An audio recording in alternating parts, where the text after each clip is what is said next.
હારું ઠેકાણું જોઈને દીકરી દેવી બાપની ફરજમાં છે.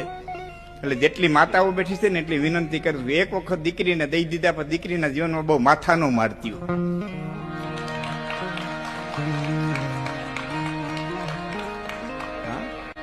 હા, જેટલી જુવાન દીકરીઓ બેઠી છે તમામ જુવાન દીકરીઓ તારણ વિનંતી કરીને કહું છું કે જેટલી જરૂર પૂરતી હોય ને એટલો જ માને ફોન કરવો ને એટલી જ માને વાત કરવી.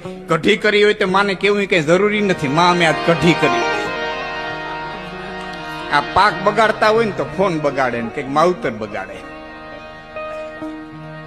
હરીશભાઈ, ઘણા માવતર તો દીકરીનો એરિયા ઉછેર કરે કે એને દીકરી રહેવાની, કેમ કોઈ વહુ ન થવાની હોય.